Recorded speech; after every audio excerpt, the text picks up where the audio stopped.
As a young kid, coming from a broken family, being in residential school, getting abused in day school. Tonight, an APTN exclusive, hundreds of children die in Canadian Indian day schools. Joyce est morte parce qu'elle était une autochtone. She's dead because she's Indigenous. Reaction to the inquest into the death of Joyce Echaquan. And Winnipeg police charge a cab driver after a young woman says she was assaulted.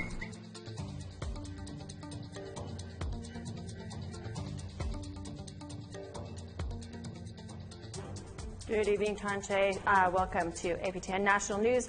I'm Melissa Ridgen. Well, calls to search sites for former residential schools continue. An exclusive documents obtained by APTN reporter Rodney Levi revealed there were hundreds of deaths at some of Canada's day schools as well.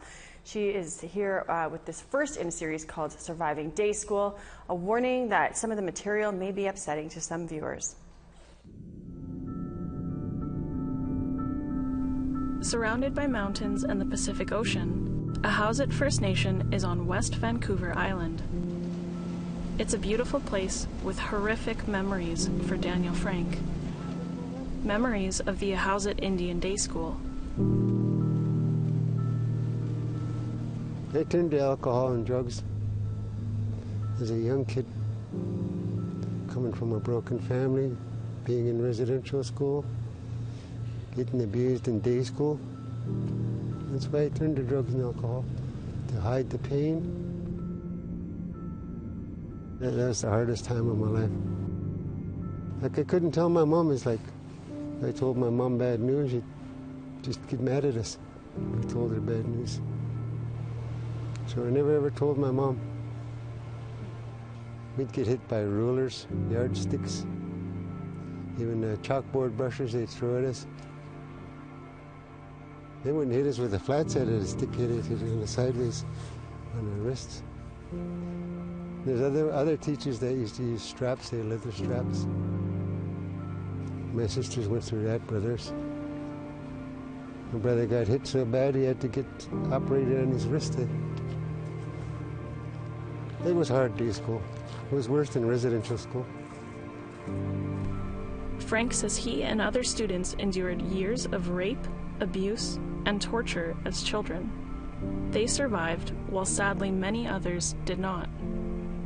APTN discovered that 200 students died while attending day schools across the country in an access to information request covering 46 schools from 1916 to 1996. The deaths are often casually mentioned in student roll cards, memos, principal reports, and some were even handwritten. The majority of the records offered very little detail about the deaths. School officials stated the cause of death as illness or drowning for several children, and 10 of those deaths happened at Daniel Frank's school.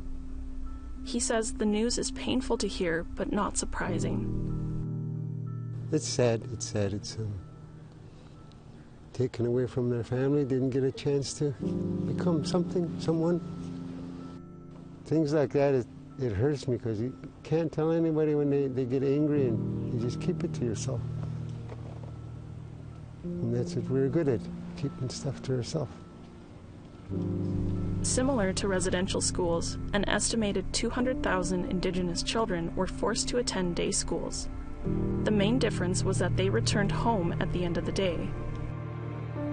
The Ahousaht Indian Day School operated from 1940 to 1985.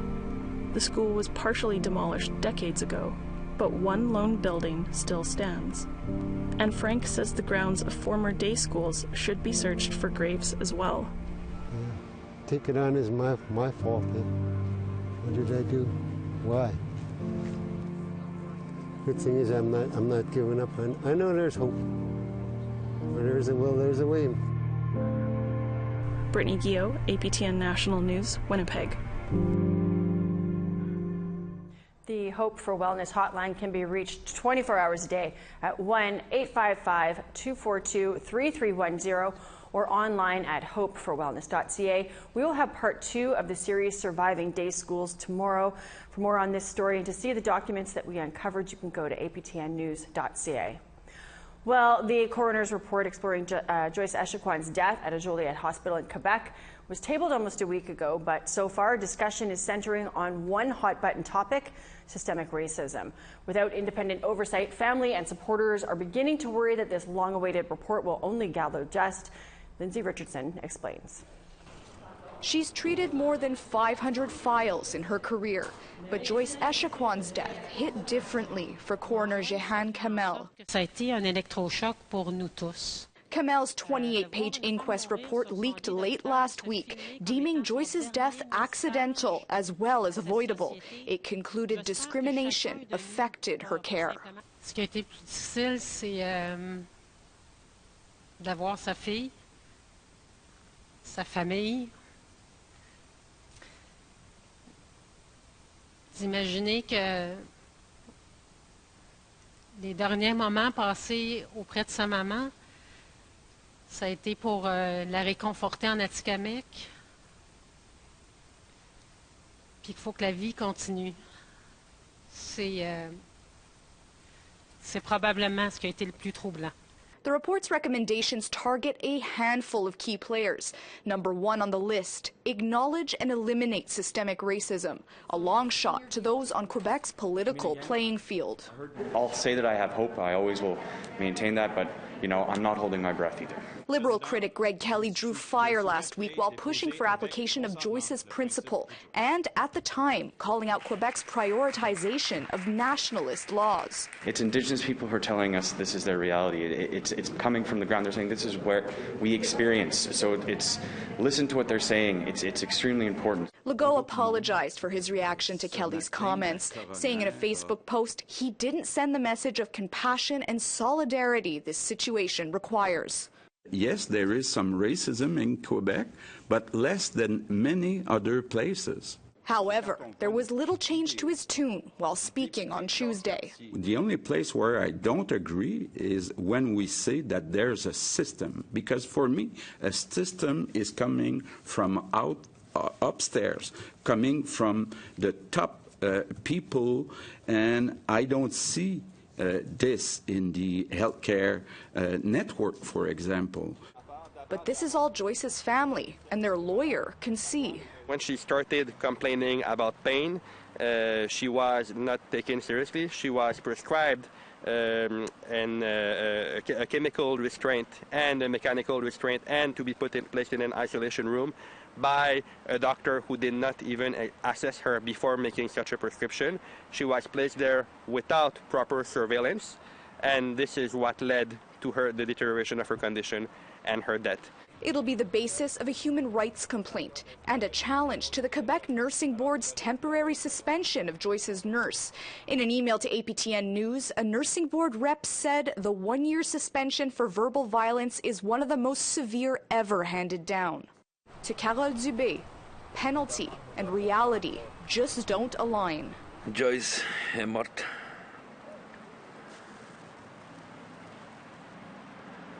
Parce qu'elle était une autochtone. There's no set deadline for follow-through on the coroner's recommendations and no oversight body appointed to enforce them. Kamel wants the public to remember there's more to the report than the debate it started. C'est la première recommandation là, qui est écrite dans mon rapport, mais arrêtez, s'il vous plaît, de la relayer comme étant la principale et la recommandation. Je sais que ça vous intéresse particulièrement, c'est une recommandation importante, mais elle est tout aussi importante que d'avoir suffisamment de personnel sur le plancher pour donner des soins aux patients. Là. Il faut vraiment le voir comme un tout. With document in hand, the Echaquan family lawyer says a civil suit will likely be filed before end of week. Lindsay Richardson, APTN National News, Trois-Rivières, Quebec. To another coroner's inquest, this one in New Brunswick, looking into the fatal police shooting of Rodney Levi. Police experts testified the officers followed proper police procedures, but one expert said police could have done some things differently. Here's Angel Moore in Miramichi, New Brunswick. After a week of testimony into the coroner's inquest of the 2020 police fatal shooting of Rodney Levi of Metapanagia First Nation, the final expert witnesses testified. RCMP Sergeant Leonard McCaution testified police followed training procedures, and the actions of a person determines how the police react. Suggested if Levi had dropped the knives, he would be alive today. Linda Levi, Rodney's sister, was offended by the comments. It's just all about Rodney. You know what I mean? It's like painting him bad and that's it. Like, this is it. You know, they just want to justify what they did. The last witness, Police Officer Sergeant Kelly Keith, testified if the officers removed the civilians from the scene and gave Levi space, the outcome may have been different. But most officers in similar circumstances would have shot Rodney. Linda disagrees. There's so many holes and gaps in their stories. It's just unbelievable. But they maintain their innocence, sort of thing. They protect one another. Let's put it that way. Tomorrow, the jury is expected to make recommendations. Angel Moore, APTN National News, Miramichi, New Brunswick. Thanks, Angel. Well, it was a family vacation that turned into days of bad headlines for the Prime Minister. Now Justin Trudeau has apologized for vacationing at a popular surf spot in BC instead of participating in Canada's very first day of Truth and Reconciliation. Trudeau, under fire for almost a week by Indigenous leaders and Canadians alike, says that he regrets what he did. Traveling on September 30th was a mistake, and I regret it. The first National Day of Truth and Reconciliation was a time for Indigenous people and non-Indigenous people alike to reflect and connect, think about the past, but also focus on the future. Trudeau's presence in Tofino, BC last Thursday came as a surprise to many after his itinerary initially reported that he was in Ottawa for private meetings. Well, it's time for a break, but when we come back, charges against a cab driver accused of abusing a young Indigenous woman in Winnipeg. Stay with us.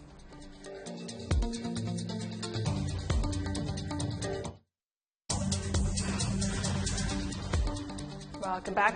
Winnipeg police have charged a taxi driver with forcible confinement and assault after a cab ride with a 19-year-old woman late last month.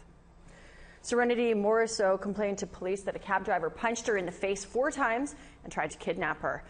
The general manager of Unicity Taxi said it was the cab driver who was assaulted. Cab footage from the incident was turned over to police. They later announced that charges would be laid against the driver. Morisseau's mother took to Facebook this morning to thank the community who supported her daughter. We move forward today with knowing that we collectively, as women and as people who care about one another and each other's safety, this is a great step towards us being able to realize our power collectively and making sure that people are held accountable for the things that they do. And on top of it, moving forward, making sure that, we take this further and further, and this never stops, because this cannot happen to anybody else's children. To British Columbia, while just over 80% of the population has been vaccinated, there are over 5,900 active COVID-19 cases in the province. And in northern BC, hospitals are beyond capacity. Health officials say there's now 79 people in northern BC that are in hospital because of COVID-19. According to the health minister, all of the northern health patients in critical care are unvaccinated. New care units were opened in other health regions to provide support. 32 people in ICU in the Northern Health Authority have been transferred to the Vancouver Island Health Authority, Fraser Health, or Vancouver Coastal Health.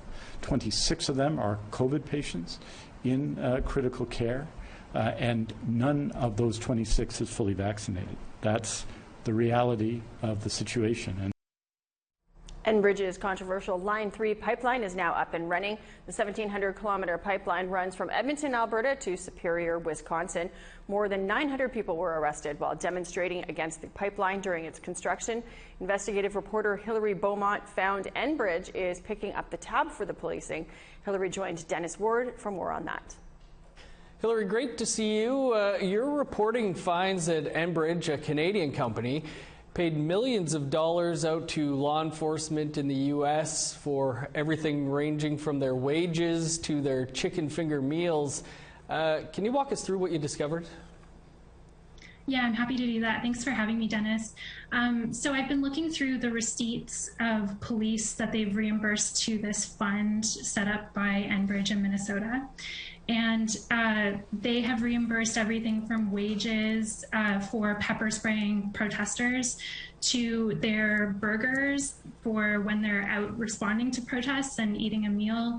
They're reimbursing this to an Enbridge account that the company set up in Minnesota to pay police, essentially. We saw something similar happen in Standing Rock, which you've done plenty of reporting on, where the oil company Energy Transfer Partners paid the state of North Dakota $15 million for policing costs and stuff like that. Is this the same thing, and why should we be concerned about this? So this is a different setup. This is a new arrangement that we haven't seen before. What's different in this case is that the state has actually asked Enbridge to pay police. So the state basically acknowledged that they were going to see all of these pipeline demonstrations when Line 3 was being constructed through Minnesota, and they decided that they didn't want rural police agencies to face the strain from demonstrations. So they asked Enbridge to set up this public fund that police will reimburse. So essentially the state is sanctioning Enbridge paying the police to arrest demonstrators. So I guess Minnesota basically learned from North Dakota and what happened there. What were you hearing from demonstrators about all this? So I spoke to Tara Huska, who's with Ginu Collective. She's one of the frontline Indigenous protesters in Minnesota. She was actually pepper sprayed and faced rubber bullets at one incident recently. And I found that those police who pepper sprayed the protesters that day also reimbursed to Enbridge. So they were effectively paid after they pepper sprayed protesters that day. And so she has raised this as a massive concern. She's said that this is a violation of the public trust. You reported a couple of months ago that this same fund that's set up by Enbridge is also paying for work related to human trafficking associated with the Line 3 project. What can you tell us about that? Sure. So when Minnesota asked Enbridge to set up this fund, the Public Utilities Commission had acknowledged that building this pipeline would increase human trafficking and violence against women. They acknowledged publicly, okay, we expect this to happen. And so they asked Enbridge to pay for any nonprofits responding to human trafficking and any police response to preventing or responding to human trafficking. And there have been a number of reimbursements to nonprofits and police for responding to several human trafficking rings that are connected to Line 3. Well, Hillary, great reporting as always. Appreciate you taking some time here to speak with us about it. Thank you so much, Dennis. I appreciate you having me. Time for another break, but when we come back, we'll share highlights from an all-new episode of In Focus. Stay with us.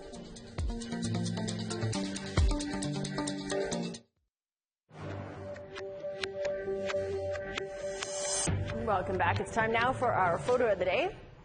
Pictured here is mother and daughter in Kenora, Ontario at a powwow during the Day of Truth and Reconciliation. This was sent to us by Verna Nault. Be sure to submit your photos by sending them to share@aptn.ca for the chance to be our next photo of the day. Now let's take a look at tomorrow's weather forecast. To the east coast, we've got 21 for Charlottetown and Halifax and some cloud expected there. Sunshine and 19 for La Grande River, Kuujjuaq 6 and some clouds. Quebec City 19 and sunshine, Rouyn-Noranda 20, same with Val-d'Or. North Bay is also 20, 22 and some showers expected for Sault Ste. Marie. Big Trout Lake, sunshine and 24, mix of sun and cloud and 23 for Sioux Lookout. Norway House, sunshine and 20 degrees. Churchill, mix of sun and cloud and 15. 27 for Winnipeg, 24 and sunshine for Dauphin. 16 and sunny for Saskatoon, 19 and sunny for Yorkton.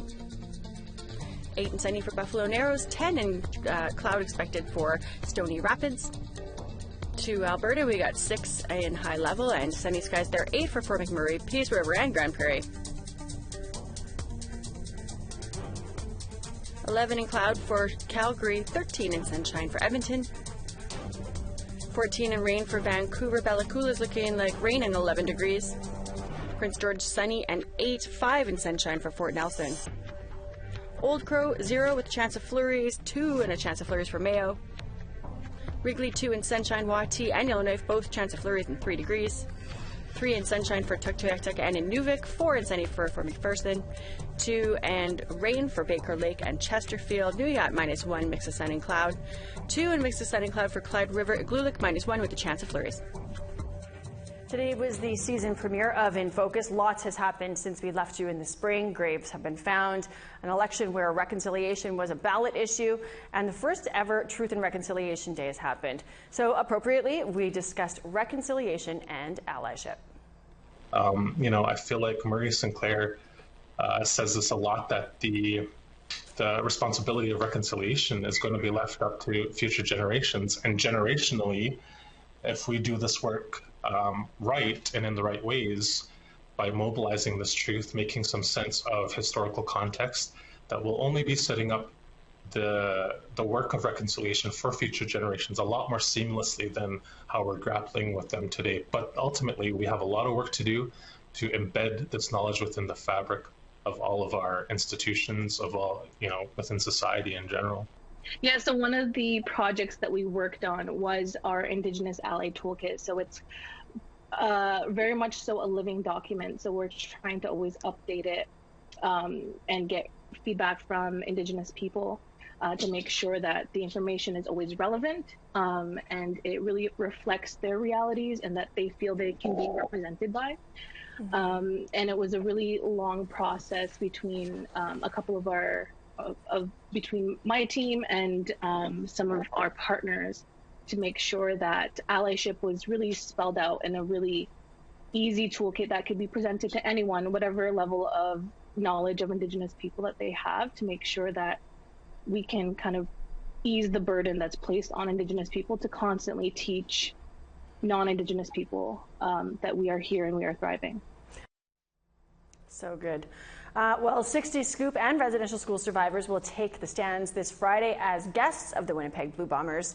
300 survivors were gifted tickets as part of a larger TRC event that's happening before the game against the Edmonton Elks. An honoring ceremony for Murray Sinclair will take place before the game, and both teams will sport orange warm-up jerseys.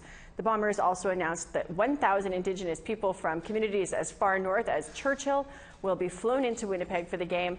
Catherine Strongwind-Lagrange, who worked with the Bombers to make this happen, says that survivors are looking forward to the game. Most of them have said, they haven't been to a game, and so this is a really great opportunity for them to join at the IG field that I've never been to either. So there's a lot of excitement about it, and really just a sense of appreciation for being recognized. I think that the more attention we can bring to residential schools, the day school, 60 Scoop survivors, it's really important to keep that legacy going. Well, the Bombers will have some amazing folks in the stands to cheer for them on Friday. Well, that is a wrap for your midweek news. I'm Melissa Ridgen. Thanks, of course, for joining us. Have a great night.